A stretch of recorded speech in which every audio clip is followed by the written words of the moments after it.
Olá, você que nos acompanha. Vamos a mais uma edição de um papo reto, direto, franco com o deputado Arnaldo. Tudo bem, deputado? Tudo bem, Fernando. Graças a Deus.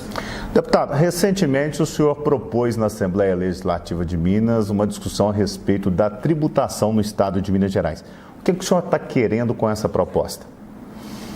Nós precisamos, Fernando, mudar a linha de reflexão em relação à questão tributária, principalmente aqui no estado de Minas Gerais.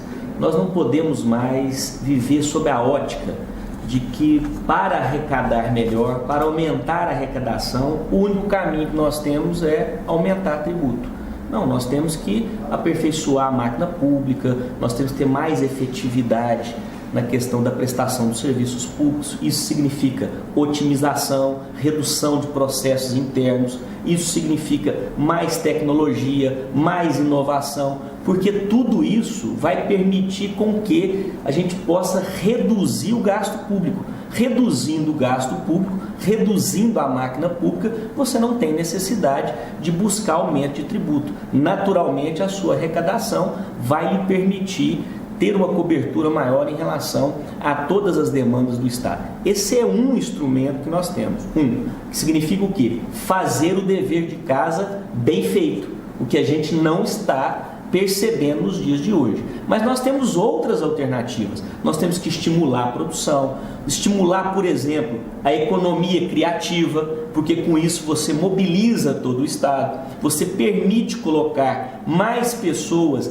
dentro de um projeto de empreendedorismo. Esse é um segundo ponto que nós podemos discutir. Mas nós temos mais. Nós podemos fazer com que o Estado seja competitivo em áreas específicas, aproveitando, por exemplo, a vocação regional em todo o Estado, fazendo um planejamento econômico e das atividades que o Estado desenvolve, isso em sintonia com clima, relevo, determinadas peculiaridades até do ponto de vista social dentro do âmbito do Estado. Mais um ponto que nós estamos colocando aqui. Agora, o que é o nosso questionamento? É que nada disso está sendo debatido e está sendo questionado e apresentado no âmbito do cenário governamental em Minas Gerais.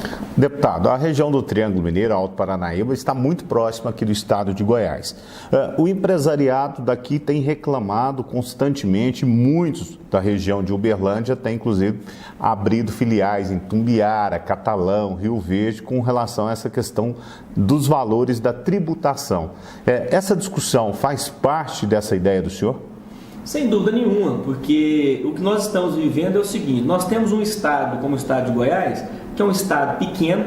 Veja bem, Minas Gerais nós temos 853 municípios, Goiás nós temos 246 ou 56, não me recordo exatamente o número de municípios, mas nós temos um estado bem menor do que o estado de Minas. Isso logicamente já nos induz a pensar o quê? Um estado que tem uma máquina pública menor, que tem um enxugamento de gastos também em relação a esse volume de atendimento de Minas em relação a Goiás.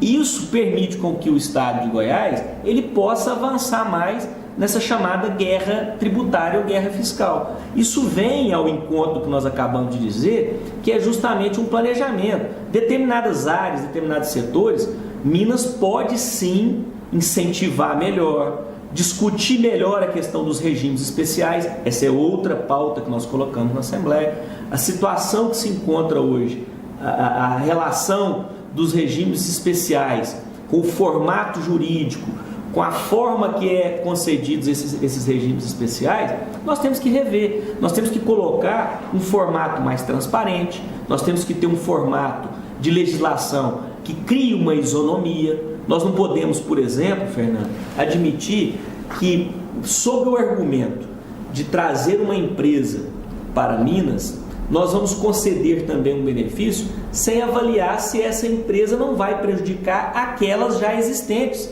que já estão aqui em Minas, por exemplo, há muitos anos, gerando emprego, renda, investindo no Estado. E nós temos essa disparidade. Nós não podemos conceder regime especial para um setor numa região do Estado e não permitir que em outra região do Estado, sem qualquer justificativa, esse regime especial não seja concedido. E isso acontece também em Minas Gerais. Essas distorções, a falta de um programa claro, objetivo, transparente, é que tem colocado Minas fora desse protagonismo de disputa na questão tributária. Aqui o papo é reto com o deputado Arnaldo. Direto. Já que o senhor está falando a respeito da questão da tributação, recentemente foi aprovado na Assembleia Legislativa do Estado um pacote que ficou conhecido como pacote de maldade, que será o aumento de impostos para o ano que vem. O senhor, nessa oportunidade, se posicionou contra esse pacote, o senhor votou contra esse aumento de impostos. Mas em outros projetos o senhor posiciona favorável ao governo do Estado. O deputado Arnaldo, é oposição à situação? Qual que é a situação do senhor? Essa pergunta é muito importante, Fernando, e eu tenho tranquilidade de respondê-la e tranquilidade, inclusive, de sustentar os argumentos da nossa posição hoje na Assembleia de Minas. Primeiro, o governo de Minas encaminhou um projeto de aumento de tributos em 2015, que aumentou, inclusive, o ICMS da energia elétrica, e nós nos posicionamos contra, nós não fomos a favor. E agora, nesse ano de 2017, nós tivemos, junto com o Refis, que é um projeto importante, um projeto que permite o parcelamento das dívidas com o Estado, tem aí a possibilidade das empresas regularizarem a sua situação com o Estado, e nós, mais uma vez, nos posicionamos a favor do Refis, mas contrário ao aumento de tributo, que nós tivemos mais um aumento de tributo, que repercutiu imediatamente, e um que vai entrar em vigor e vai repercutir a partir do ano que vem.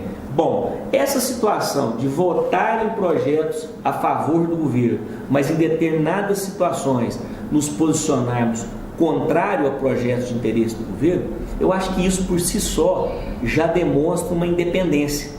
Isso por si só já demonstra uma nova prática política, que é uma política sem sectarismo. Ou seja, nós não estamos ali para dizer que somos A ou B, não. Nós estamos na Assembleia para discutir os projetos, independente se ele é de A ou se ele é de B. Se o projeto vem do governo ou não é do governo, nós estamos dispostos a discutir, refletir sobre esse projeto. O projeto é bom, ele atende interesses da sociedade, ele traz solução para o desenvolvimento de Minas, ele vai contribuir para o nosso Estado, nós vamos ser favoráveis, independente se o projeto é do governo, se o projeto é da oposição, ou qual que seja o carimbo que conste desse projeto. Eu acho que o Brasil hoje, Fernando, está precisando muito mais de discutir conteúdo dentro da política do que discutir nomes, discutir pessoas ou bandeiras partidárias. Já que o senhor tocou nesse assunto, está muito na moda agora, principalmente capitaneado pelo prefeito João Dória de São Paulo, a questão do não político na política. O senhor também pulou essa lógica, né? Primeiro mandato, 2 anos, nunca tinha se candidatado a nada. O senhor se considera um advogado que está na política ou o senhor se considera um político? Olha, eu não me alinho a essa corrente do não político. Aliás, acho que isso é um contrassenso. É o mesmo que dizer o seguinte: olha, eu jogo futebol, disputo a partida de futebol, mas não sou jogador. Eu sou ali só um visitante da bola. Não há como dissociar. Se eu me coloquei à disposição, se eu filiei a um partido político, se eu disputei uma eleição, eu estou naturalmente participando do processo político. Ah, mas eu sou de uma nova geração. Aí tudo bem. Eu venho com novas ideias, com novas propostas. Ótimo, excelente. Vamos debatê-las, vamos discutir. Mas essa tentativa de se desvincular, eu sou um nome novo, eu estou me apresentando, mas olha, eu não tenho nada a ver com a política, para mim isso não cola. E eu acho que não é o caminho que nós temos que percorrer. Nós temos que enfrentar a vida pública dizendo o seguinte: a vida pública na sua essência, ela é importante, ela tem que ser respeitada. Agora, existem maus políticos, existem vícios da política, tudo isso nós temos que combater. Mas não tentar desmistificar ou dar nomes diferentes. Os partidos hoje, curiosamente, no Brasil, estão mudando de nome, como se a mudança de nome por si só viesse a mudar todo o conteúdo desse partido. Não adianta mudar o nome, colocar um nome bonito, senão não tem o conteúdo programático, se eu não tenho essência a apresentar, se eu não tenho propostas e projetos a apresentar para o novo Brasil. Nós não podemos cair nessa armadilha de dizer o seguinte: olha, nós vamos apoiar o não político, aquele que tem ojeriza a política, que ele é contra a política. Bom, então, para mim não há como compatibilizar isso. Nós podemos sim discutir nomes novos, buscar novos interessados que venham compartilhar, importante a participação, pessoas que queiram dar a sua contribuição, ter uma oxigenação na vida pública, tudo isso eu defendo. Agora, querer se desvincular, não. Eu sou um político hoje, que exerço um mandato político, filiado a um partido político, mas que não adoto determinadas práticas políticas, que não compactuo com determinados vícios antigos que contaminam a vida pública. Eu acho que é por aí que nós devemos refletir.